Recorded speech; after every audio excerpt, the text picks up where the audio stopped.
कहने का अर्थ ये है कि हर जगह हम ये ना कहें कि मंगल से मंगल ही, अन्य ग्रहों पर दृष्टि यदि बनी रहेगी तो हम ठीक फलादेश कर पाएंगे। क्यों? तो प्रत्यक्षम किम प्रमाणम, प्रत्यक्ष दास अनिरुद्ध है।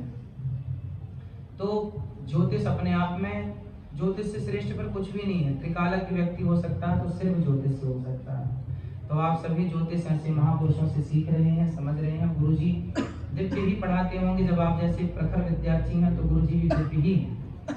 तो आपके द्वारा ये जो दिव्य ज्ञान प्राप्त हो रहा है ये औरों तक पहुंचाइएगा। पर याद ये रहे कि हम यहाँ से जितना पढ़ के हम ज्यादा ना पढ़ें, हम एक ही बात पढ़ें लेकिन उसी में पीएचडी कर लें, एक ही बात में उसका आजू बाजू में सब जान लें, ताकि हमसे मिस्टेक ना हो, हम फलादेश ठीक कर पाए। हम एक को ना देख के फलादेश कर दें। जजमेंट कभी भी एक पक्ष को सुनकर नहीं होता, जजमेंट हमेशा दोनों पक्षों को और बल्कि सबूतों के साथ होता है। तो ये ग्रह नक्षत्र भी तो यही है। जजमेंट आप ब्राह्मण जजमेंट कब देगा?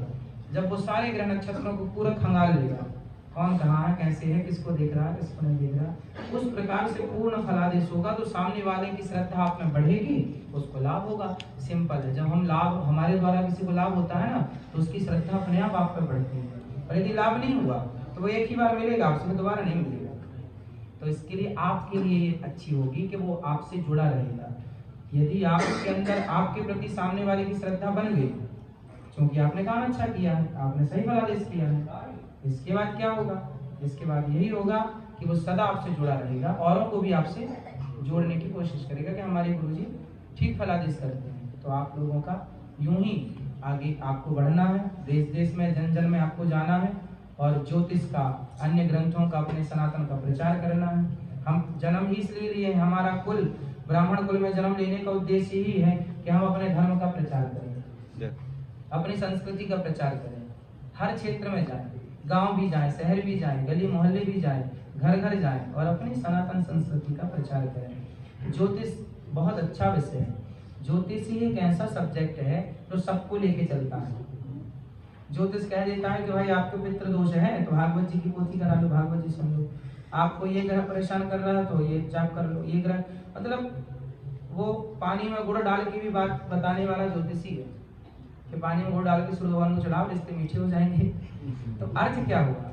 अर्थ यही हुआ ना कि ज्योतिष सबको लेके, सूर्य भगवान को भी लेके चल रहा है कि सूर्य भगवान, अब जो लोग सूर्य अर्घ चढ़ाना भूल गए, यदि आप भी कह देंगे कि आप सूर्य भगवान को नित्य जल चढ़ाएंगे तो आपकी बुद्धि का विकास होगा। और ये बात ज्योतिष में है, हम पढ़ते भी हैं कि सूर्य भगवान हनुमान जी को पढ़ाए हैं। तो निश्चित ही जब हम सूर्य भगवान को जल चढ़ाते हैं, चाहे लाल करके चाहे गुड़ डाल के, तो हमें फल प्राप्त होता है। तो आप ये सब ज्योतिष के माध्यम से बताएंगे तो इसी बहाने क्या होगा, जो सूर्य आराधना बंद होगी हमारे यहाँ भारत में, कुछ लोग नहीं करते है ना, वो सभी आगे आ जाएंगे। अब आप उनसे बोलें कि आप, अब जैसे ज्योतिष में जैसे गुरुजन भी बताते हैं कि आपका फलाग्रह यदि आपको नुकसान कर रहा है तो आप गाय को रोटी खिलाइए, है ना। आप हमारे यहाँ तो ज्योतिष ये तक कहते हैं कुत्ते को लड्डू खिलाओ। कुछ ग्रह में कुत्ते को भी खिलाने का विधान है ना, कुत्ते को भी खिलाने का विधान है। तो देखिए हमारा साइंटिफिक कितना गहरा हमारा अध्ययन रहा है ऐसे ऋषि मुनियों का, कि जिन्होंने परंपरा ही बना दी कि पहले रोटी गाय की और आखिरी रोटी कुत्ते की, हर घर से, हर हिंदू के घर से निकलनी है। तो ये पूरा पूरा ज्योतिष के आधार पर ही चल रहा, पूरा गणित है, पूरा सृष्टि किसके आधार पर है? गणित। तो गणित ज्योतिष है।